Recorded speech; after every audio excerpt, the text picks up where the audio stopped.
First, the benefits bill. MPs have voted to change the welfare system, although it was a narrow win. 49 Labour MPs rebelled. The ayes to the right, 335. The noes to the left, 260. So the ayes have it, the ayes have it. We were told the reforms would save £4.8 billion at first. The Prime Minister then had to make changes like protecting anyone already claiming PIP. That brought the savings down to £2.5 billion. And yesterday there were further concessions to win the vote. We will move straight to the wider review and only make changes to PIP eligibility activities and descriptors following that review. That, I think, was probably deliberately one of the dullest soundbites ever, but that was a minister called Stephen Timms, who essentially was saying that they're not going to make changes until they decided what the qualifications are to get PIP in the future.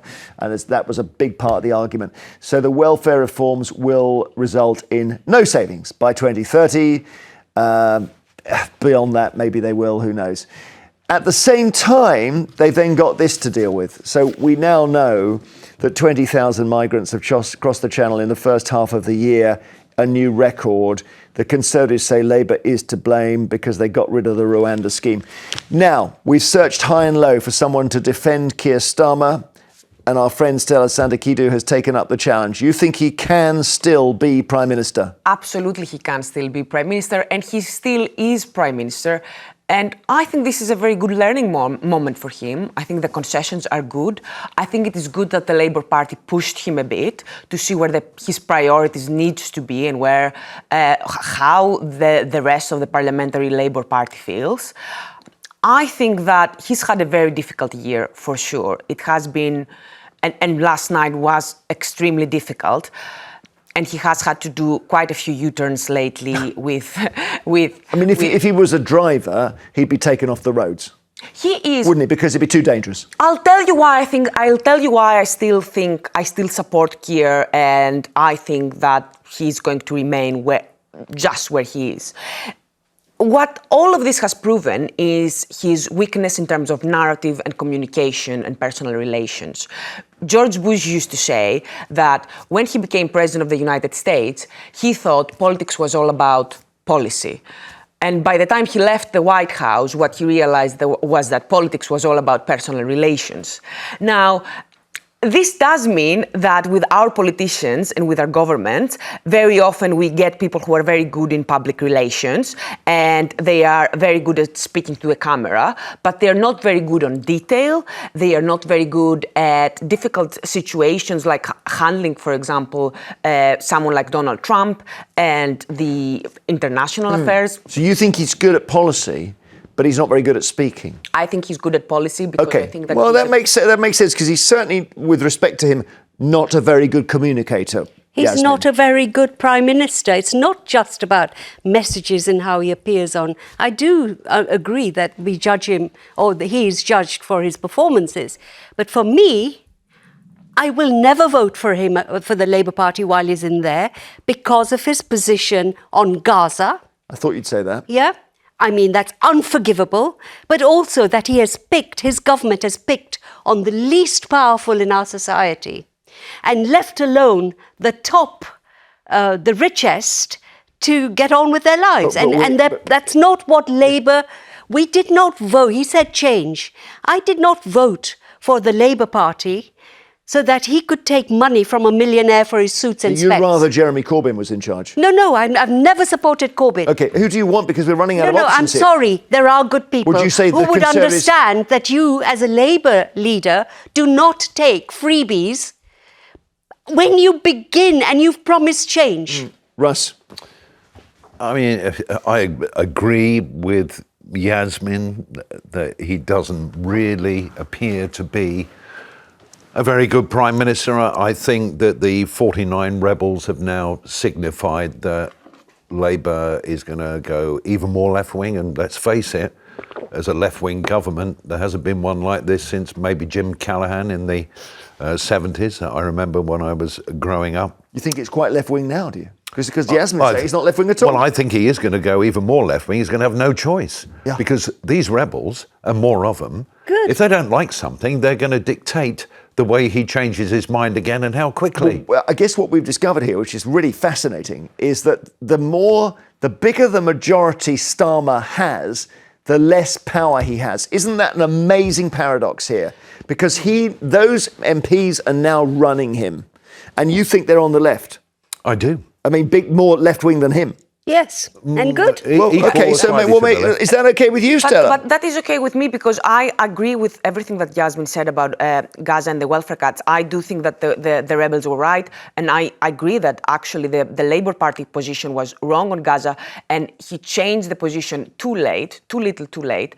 And the reason why I think that this is good for Starmer's leadership, what is happening right now, is because up until now, exactly because Keir Starmer's communication is his weakness, there was a feeling that he was paying far too much attention on the media and far too little attention on the PLP, on the Parliamentary Labour Party, so his MPs. So as far as I'm concerned, it is very, very good that now the leadership, Starmer, will feel like, all right, the way that we make government policy from now on has to take into consideration the members of parliament that actually got us into government. So for me, this is a very good thing. And I do not agree that this is because Keir Starmer's personal politics. I mean, I think that Russ, you probably think that the entire Labour Party, I think you'll use the word left-wing as a bad thing, whereas for me, being left-wing is a good thing. So I think that what this is going to do for Keir Starmer is he's going to allow him to look at his own team and to look at his own government and see where are the roadblocks, what is the thing that is not letting us have a Labour agenda. Is it the OBR? What do we have to do to make Rachel Reeves and the Treasury cough up the cash that we need to change the government? So we are heading, if they move to the left, Russ, they're going to increase taxes. And But they have to. Because of their spending. So where are they going to increase taxes on? Because employers are now creaking. Look, employers have always complained. They never want their profits affected. For the national good, we all have to chip in and actually... they can tax me more. I'm not a big earner.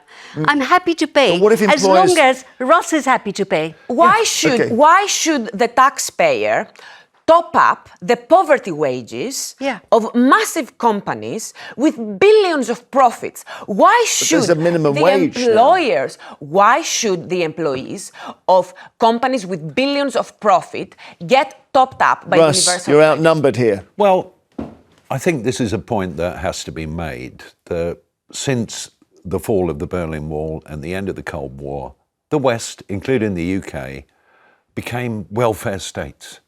Now, because of the way the world is, we're warfare states. This is something that Keir Starmer is particularly uncomfortable. But you think the fall of the Berlin Wall ended these ideas? It basically ended the idea that Labour can move to the left and build a different kind of society. I think they're in uncomfortable territory now, where I don't think any Labour Prime Minister would have committed to 5% of GDP on defence spending. Okay.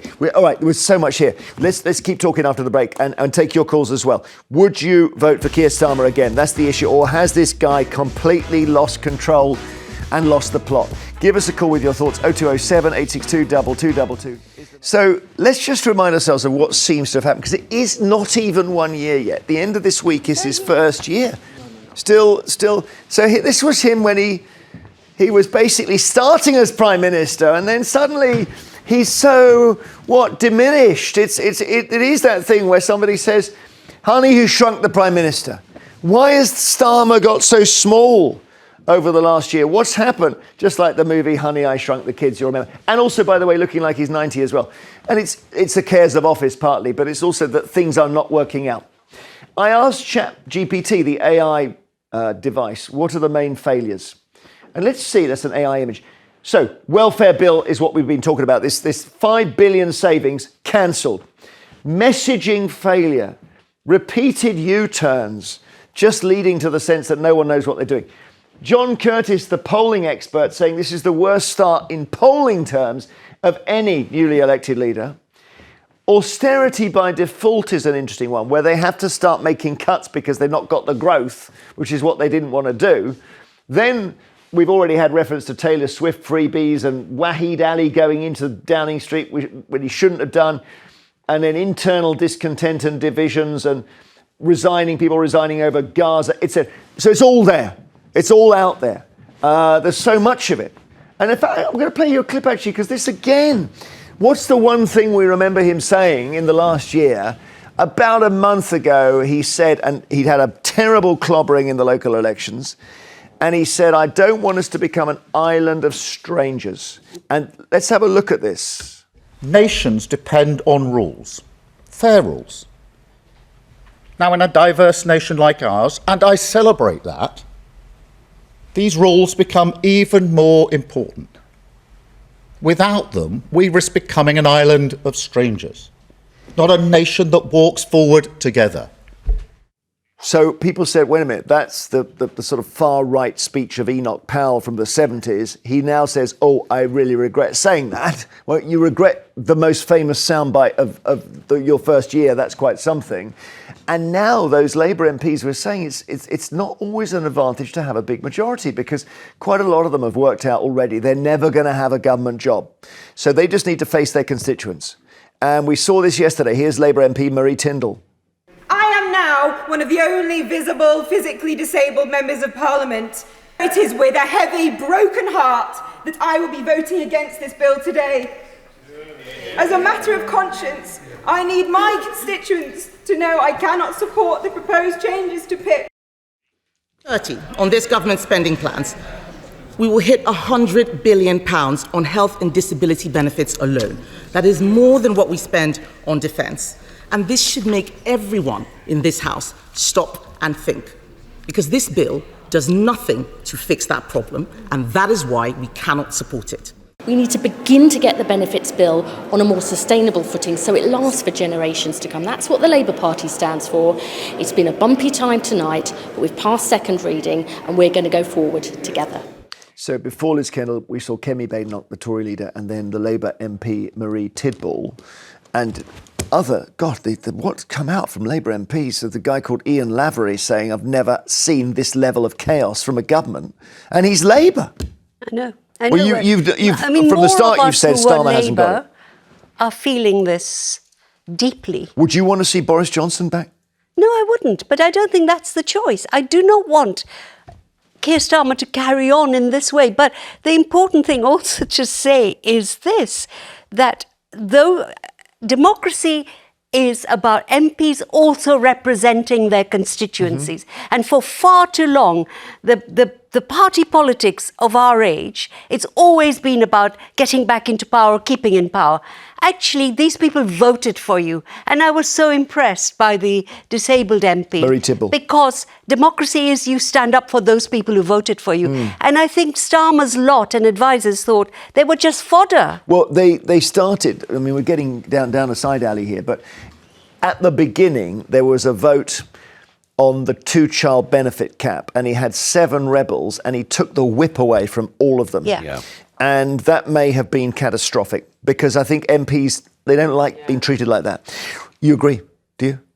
I heard you say yes. Yeah, I do prefer the Starmer who... I prefer it when leaders generally are more lenient towards their party, even though that is not, a lot of people do not agree with me. A lot of people believe that there needs to be discipline. And it is true that for a government to be able to govern, then you do need the rest of the party to kind of fall in line when important decisions are being made. But at this stage, for me, I really do wish that, I hope, my wish for Keir Starmer is that he leads in the kind of stereotype that the right likes to paint him like a liberal lawyer. And I want him to see that. OK. Richard is in Essex. Hi, Richard. Is there any hope for Keir Starmer? No hope whatsoever. I've been a Labour supporter for 60 years.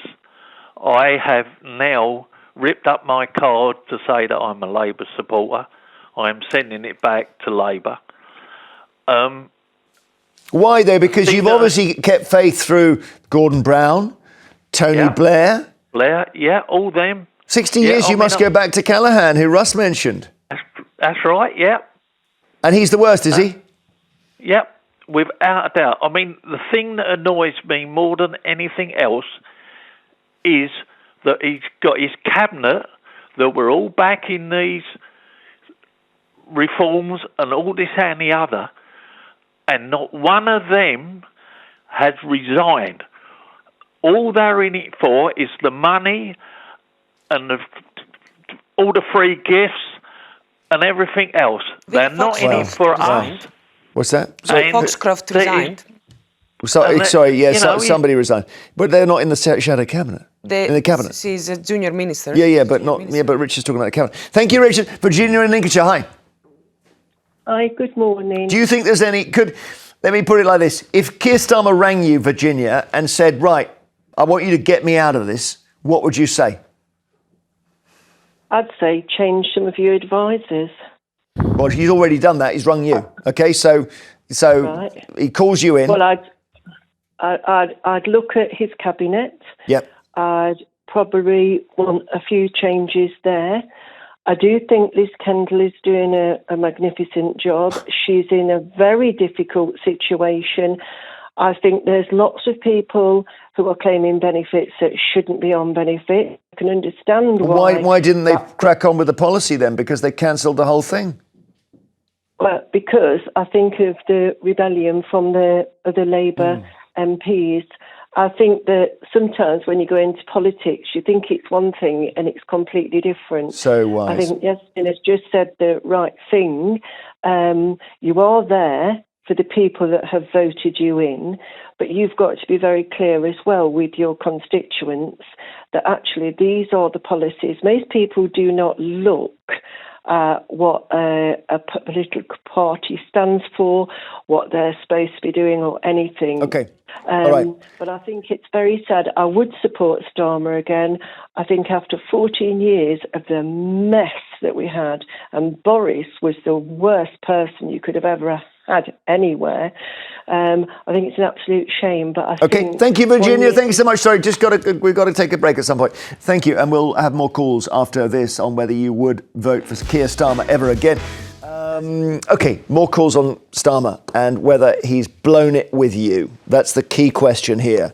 And we were just talking in the break because the adverts were on, and it's the first mention we'd had in the show of Angela Rayner. Of course, that there is a thing of maybe if she came in, you two would suddenly say, "Oh yes, now it's all gone red at last." I wouldn't. And I know you wouldn't. And the right-wing press would go mad. Well, but that's all part of the. But I still think that Keir Starmer is very much safe to lead Labour. All right. John in London, do you think that Starmer is safe, as Stella says?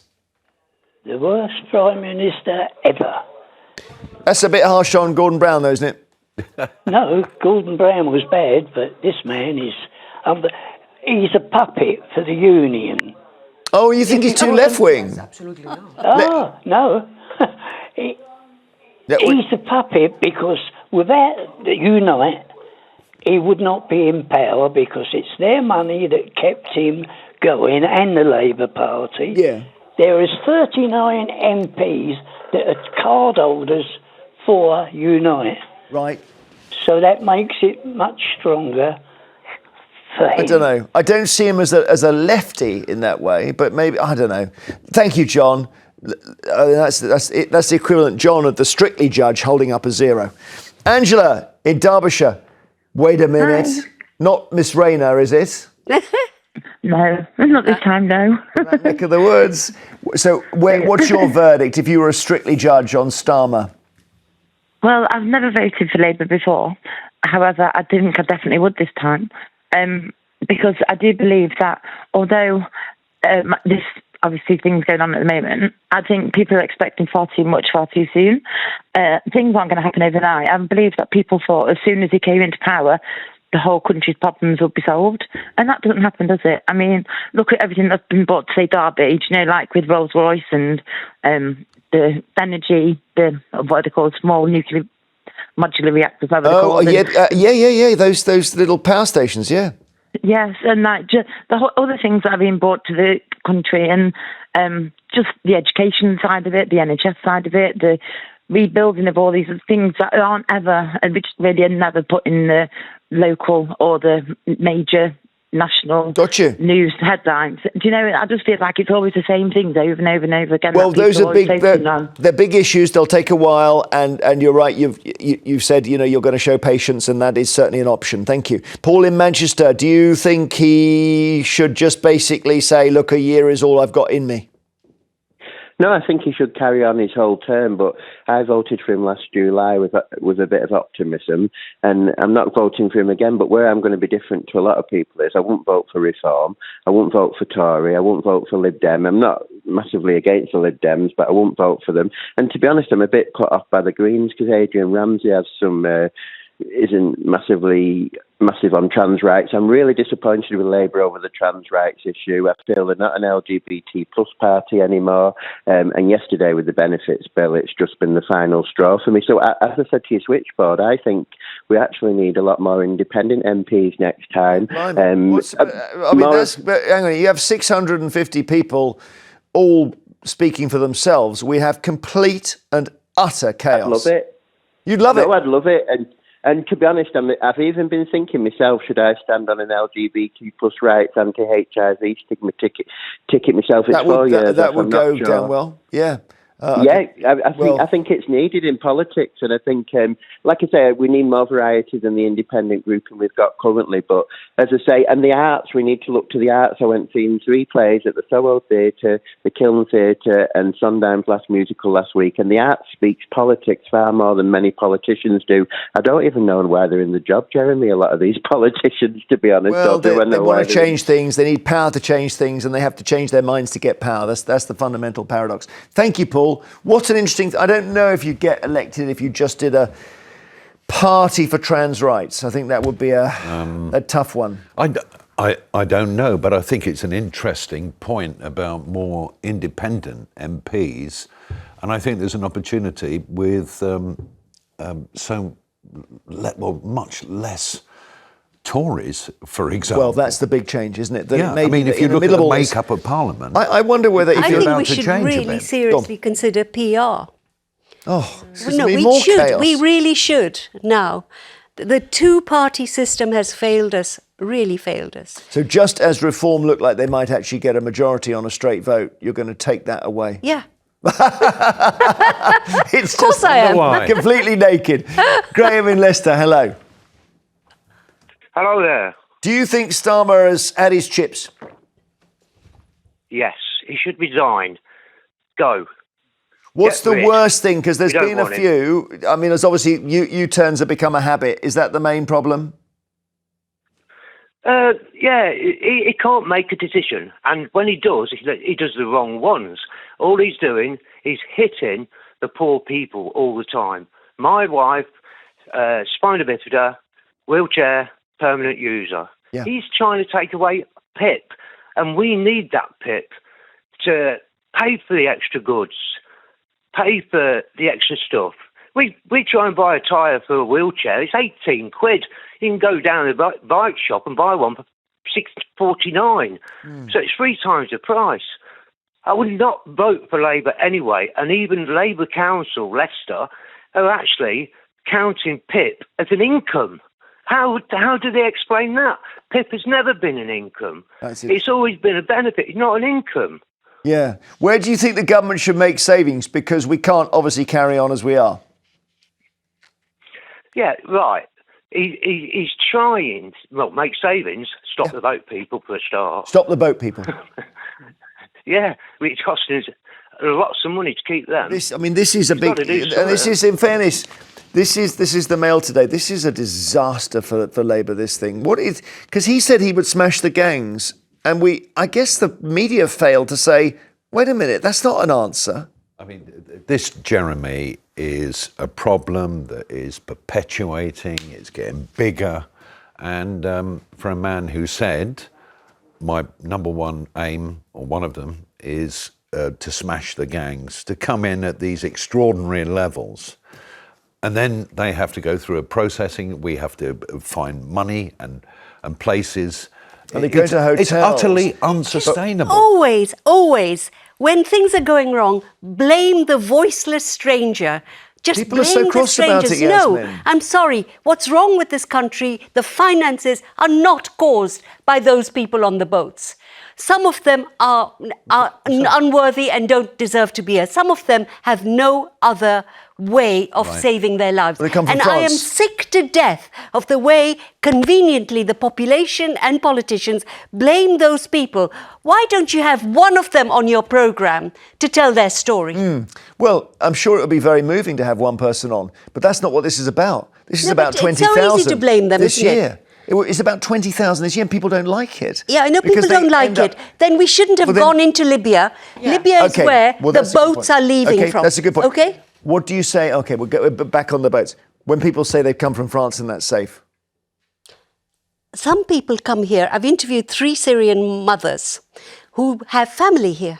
Okay, thank you. Stella, Yeah, you've come in and done your... No, we're going to take our break, but I'm just thanking you for coming in and... Always ends up with the boats, doesn't it? Thank you for your calls on Starmer's problems, which are many. Later.